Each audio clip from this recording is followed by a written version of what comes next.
Donald Trumpi leeris tunnistati lõpuks, miks see nii oli. Alguses lubati Ukrainale litsentsi Patriot rakettide tootmiseks, kuid siis kardeti järsku selle otsuse tagajärgi ja hakati sellest litsensist keelduma. Ameerika ajakirjanik Michael Weiss väljaandes The Atlantic avaldas materjali otsese järeldusega. Ühelt poolt on Ukraina muutunud märgatavalt tugevamaks ja iseseisvamaks, seetõttu võib talle Patriot rakettide tootmise litsentsi andmine olla kasulik juba mitte niivõrd Ukrainale endale, kui just Ameerika Ühendriikidele ja nende kaitsetööstusele. Väidetavalt võivad need olla suured tootmisvõimsused ja Ukraina suudaks katta oma vajadused. Kuid teisest küljest selgub kohe ka tegelik põhjus litsentsi üleandmise viivituse taga. Selgus, et ettevõtted Raytheon ja Lockheed Martin põhjendavad ametlikult oma muret väidetava intellektuaalomandi vargusega. Tegelikult kardavad nad aga seda, et ukrainlased suudavad tootmise kiiremini käima panna ja mis veelgi olulisem, odavamalt kui Ameerika tehased ning tellimused liiguvad Ukrainasse.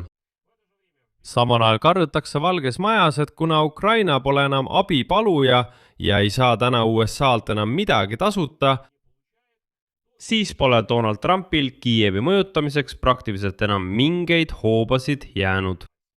Minu nimi on Aleksei Pitši ja arutame seda teemat koos. Siin on ilmunud väga huvitavaid siseinfot, kuid enne kui alustame, palun tellige see YouTube'i kanal. Me liigume 300 000 tellija piiri poole, seega kontrollige kohe üle. Võib-olla te vaatate minu saateid, aga mingil põhjusel pole veel tellinud. Selle video all vajutage tellimise nuppu, kui te pole seda veel teinud. Kui olete, suur aitäh teile! Alustame siis kronoloogiast, mis puudutab Patriot rakettide tootmise litsentsi andmist Ukrainale, sest see on iseenesest väga kõnekas. Pärast kohtumist Volodõmõr Zelenskiga 28. juulil vihjas Donald Trump, et Ukraina võib saada litsentse Patriot rakettide tootmiseks. Kuid juba 2 päeva pärast püüdis ta ise kõik positiivsed ootused hajutada, öeldes, et Washington peab olema ettevaatlik. 8. augustil vihjas Volodõmõr Zelenski taas, et Trump nõustus siiski andma selle Patriot rakettide litsentsi, kuigi Valge Maja pole seda seni avalikult kinnitanud. Ja nüüd märgib väljaanne The Atlantic, et Trumpi suhtumine Ukrainasse pole tegelikult kunagi olnud soosiv, kuid aeg-ajalt on ta valmis selle heaks midagi head tegema. Ja siis tuleb taas üks Vladimir Putini kõne või Steven Witkovi visiit Moskvasse, ning see kõik õhutab tema vaenulikkus Kiievi suhtes uuesti. Aga seekord pole Donald Trumpi ettevaatlikkus seotud Vladimir Putiniga. Tuletan meelde, et sellest hetkest on möödunud juba 6 aega, kui Donald Trump lubas avalikult Vladimir Putinile helistada, aga siiani pole ta helistanud ega üldse midagi selgitanud. Tuletan meelde, et 8. juulil Ankaras NATO tippkohtumise ajal kohtudes Volodõmõr Zelenskiga, Trump teatas avalikult, et räägib nüüd Zelenskiga, läheb välja ja helistab kohe Vladimir Putinile. Isegi Peskov ütles siis, et jah, me ootame seda kõnet, Vladimir Putin on kontaktideks valmis, aga nüüd on möödunud juba üle 6 aja ja keegi pole kellelegi helistanud. Putin jäeti lihtsalt tähelepanuta. Tõeline kõhkluste põhjus, mille The Atlantic ise avaldab, viidates Ameerika ametnikele, on hoopis muus. Väljaande allika sõnul põhjendavad Patrioti süsteemi loojad ametlikult seda muret intellektuaalomandi vargusega. Annab tehnoloogiat kellelegi teisele edasi.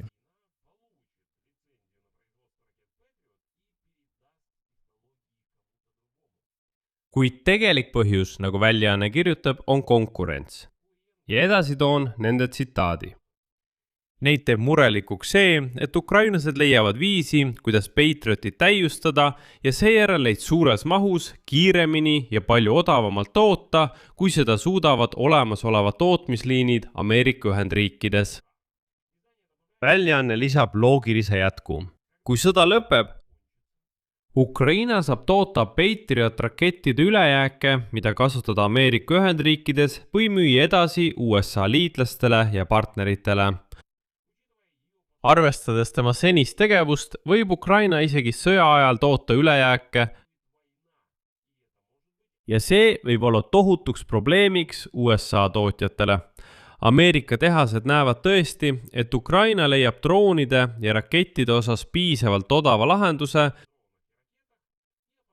ja kardavad, et ka Patriot rakett võib ukrainlaste käes muutuda tootmises odavamaks. Ehk siis ettevõtted on sisuliselt lihtsalt tunnistanud, et tänapäeval on Patriot raketi hind väga tugevalt piiratud, ülepaisutatud. Ja nad saavad aru, et õige lähenemisega saab selle tootmist odavamaks muuta. Ja nüüd nad kardavadki, et ukrainlased teevadki seda. Ehk nad saavad litsentsi, hakkavad tootma ja selgub, et kuskil saab midagi kokku hoida, odavamaks teha ning tuleb välja, et see rakett ei maksa seda hinda, millega Raytheon ja Lockheed Martin neid USA's müüvad. Isegi suuremahulise tootmise litsentsiga kulub Ukraina selleks aastaid. Ukrainlastel on aktiivsed arendusprogrammid, peaaegu kõige jaoks, mida meil vaja on, ja meie eesmärk on tulevikus olla täielikult iseseisvad. Kuid praegu sõltub Ukraina peaaegu täielikult liitlastest tõrjerakettide osas. Praegu on litsentsid Patriotide tootmiseks väljaspool USA'd ainult Jaapanil ja Saksamaal. Kui Ukraina saab samuti sellise litsentsi, lahendab see viimase Ukraina sõltuvuse küsimuse välisriikide tarnetest. Aga tegelikult peale Lockheed Martini ja Raytheoni on veel ettevõte Boeing, kes keeldub kategooriliselt oma tehnoloogilist detaili üle andmast. Asi on selle, et kogu selle Patrioti rakettide tootmise litsentsimise loo tehniline kese on üks konkreetne ülisalajane detail, millest täna kirjutab väljaanne The Telegraph.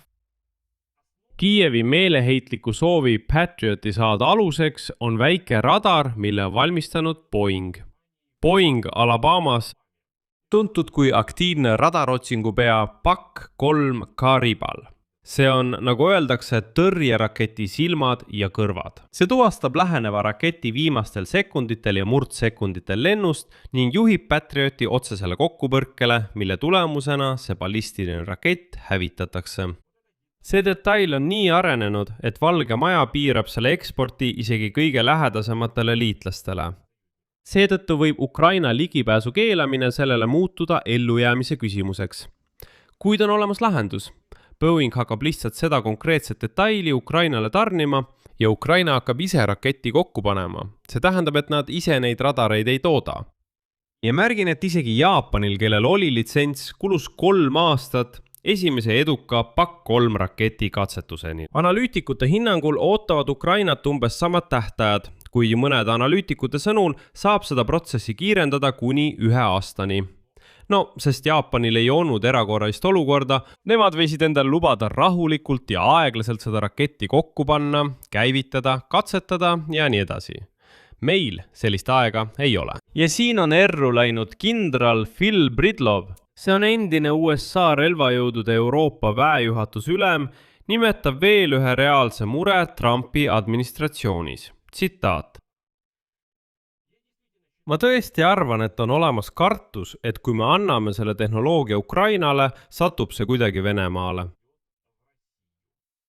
Ja siin kinnitas Donald Trumpile lähedane allikas väljaandele The Telegraph, et väidetavalt teab administratsioon juba juhtumitest, kui liitlaste poolt Ukrainale antud relvad on sattunud Euroopa mustale turule. Tegelikult on selle küsimust kogu täiemahulise sõja jooksul juba mitu korda tõstatatud, kuid ma ei ole näinud ühtegi tõendit ega aruannet, mis seda teavet selgelt kinnitaks. Jah, on olnud palju kuulujutte, et see relv ilmub mustal turul, et see relv ilmub kusagil Lähis-Idas ja nii edasi, aga ühtegi aruannet ei ole olnud. Kui teie olete leidnud, olen ma tänulik, kui jagate seda infot minuga, minu Telegrami kanalil Pitchi News, link sellele on selle video kirjanduses, jälgige. Kui te leiate selliseid aruandeid, kus on läbi viidud uurimine ja on tõesti kindlaks tehtud, kui lääneriigid andsid relvi Ukraina relvajõududele ja need sattusid mustale turule, olen ma tänulik. Aga siiski seda kasutatakse ka argumendina. Lisaks on küsimus, kus neid rakette füüsiliselt kokku panna. Tootmine Ukraina territooriumil muudab tehase metsikute venelaste peamiseks sihtmärgiks. Seetõttu toodetakse uusi tõrjerakette tõenäoliselt Saksamaal või mõnes teises Euroopa riigis, näiteks Poolas. Seda ideed toetab tähelepanu, teate kes? Ameerika Ühendriikide kaitseministeeriumi poliitika aseminister Elbridge Colby, see sama mees, kes Donald Trumpi teise presidendi aja alguses oli igasuguse Ukraina toetamise vastu. See on inimene, kes külmutas meie jaoks luureandmete vahetuse ja nii edasi ja nii edasi. Ja nüüd peamine tees väljaandest The Atlantic, mida ka Donald Trump kardab, Ukraina ei ole enam abipaluja. Ukraina sõjaline positsioon on tugevam kui kunagi viimastel aastatel. Ta toodab juba märkimisväärse osa relvastusest iseseisvalt, hoiab tagasi Venemaa pealetungi ja isegi vabastab territooriume. Ja sõda on õnnestunud viia Venemaa Föderatsiooni territooriumile. Väljaanne nimetab Ukrainat eeskujulikuks liitlaseks. Kasutades terminit, mida kaitseministri asetäitja Elbridge Colby kasutas Iisraeli kohta. Ja nüüd Soome ettevõtte Blackbird Group arvutas välja, et eelmisel aastal juulis hõivasid Vene väed peaaegu 5 korda rohkem territooriumi kui selle aasta juulis. Ja veebruaris ja juunis 2026 aastal kaotas Venemaa tegelikult rohkem territooriumi, kui ta hõivas. Tänaseks on üle 80% sõjakaotustest põhjustatud droonide poolt, millest enamiku toodab Ukraina ise. Ja eelmisel kuul kiitis Kiiev esimest korda pärast sissetungi algust heaks relvade ja tehnoloogiate ekspordi, sest toodab juba rohkem, kui suudab ise endale lubada osta. Samal ajal on Donald Trumpi peamised survehoovad Kiievi suhtes järk-järgult kadumas. Ja huvitav on see, et ta ise kujundas sellise poliitika, et nüüd ei saa ta tegelikult enam Kiievi otsustele tugevalt otseselt mõju avaldada. Kieli maailmamajanduse instituudi andmetel vähendas Trump oma teise ametiaja esimesel aastal USA uued sõjalise abi kohustused Ukrainale 99%. Nüüd maksab sõja eest peamiselt Euroopa ja abi maht NATO mehhanismi kaudu oli vaid alla $7 miljardit. Võrreldes tähelepanu $127 miljardit, mis eraldati Joe Bideni ajal. Ainus asi, mida USA endiselt Ukrainale tasuta annab, on luureandmed, sealhulgas sihtmärkide paketid Venemaa ründamiseks. Ukraina sai samuti üheks vähestest liitlastest, kes asusid USA'd kaitsma sõjas Iraani vastu, saates piirkonda tehnilisi nõustajaid koos Skype-süsteemiga Iraani droonide avastamiseks. Seega kokkuvõte. Sõdade seos Iraanis ja Ukrainas on näidatud. See näitas, et USA sõjalist abi saav riik ehk Ukraina võib samuti olla sõjalise abipakkuja Ameerika Ühendriikidele endile. Mäletate, kuidas Trump vastupunnis ütles, et ei, meil ei ole Ukraina abi vaja. Mis tõrjeraketid, mis droonid, millest üldse räägite? See on kõik jama. Hiljem tunnistas ta, et neil on head tõrjeraketid, seetõttu me tõesti kasutasime neid. Nüüd ongi peamine küsimus selles, kas Donald Trump ise ja tema administratsioon saavad aru, et Ukraina on juba hoopis teises olukorras. See ei ole enam see Ukraina, kes abi palub. Trumpil ei ole enam hooba, et öelda, kas teete seda või ma siis teen midagi, mida iganes. Lõpetan abi, mida niikuinii ei ole. Ma ei anda teile Patriot rakette, mida ma niikuinii ei anna. Millised hoovad on nüüd Trumpil? Kui te vaatate kogu dünaamikat, siis aasta varem võis Trump proovida Zelenskiga üleolevalt rääkida, talle survet avaldada, rääkida sellest, et teil pole kaarte, te peate üldse territooriumid loovutama. Nüüd sellist retoorikat enam pole, sest kaardid on nüüd olemas. Aga üks asi on selge.